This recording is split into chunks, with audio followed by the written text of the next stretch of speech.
le Snooze Hélène fête ses 50 ans cette année. Mais au fait, c'est quoi?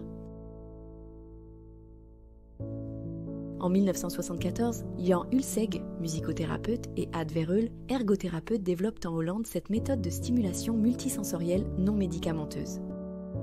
Déjà, c'est un mot hollandais, donc il vient de snuffelen et doezelen, qui donc veut dire humer, sentir, donc une action sensorielle, et doezelen dans un état de tranquillité, on va dire. On utilise la médiation multisensorielle, ce sont des objets simples, ludiques, colorés, lumineux.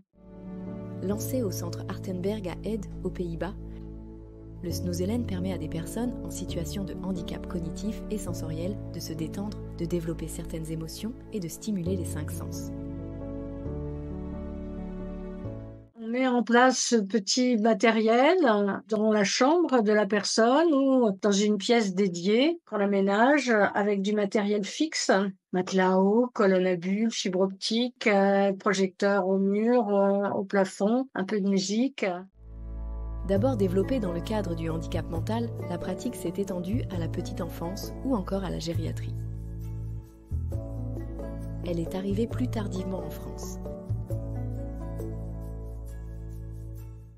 C'est arrivé dans les années, on va dire, fin 80, début 90. Ensuite, dans les années 2012, en gériatrie avec le plan national Alzheimer.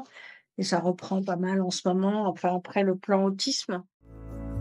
Le Snooze Hélène se pratique dans un cadre sécurisé, avec un accompagnateur formé dans un environnement calme.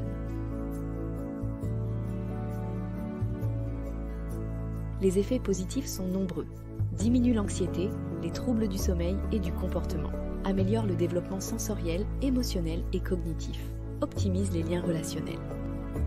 Hélène est reconnue maintenant par la Haute Autorité de Santé comme étant un accompagnement non médicamenteux de l'aggravation et de la prévention des troubles du comportement. Une salle Snooze Hélène, ça peut être entre 15 000 et j'en ai vu à 25 000 euros. Or, dans cette pièce-là, si les gens ne sont pas formés, et c'est ça le problème, c'est que souvent les établissements investissent dans une salle, il faut absolument former les professionnels, parce que ce sont les professionnels qui font Snooze Hélène, c'est pas que le matériel. L'intérêt de cette approche, elle a été extrêmement efficace dès le départ, parce que c'est une attitude professionnelle particulière, c'est une philosophie de soins.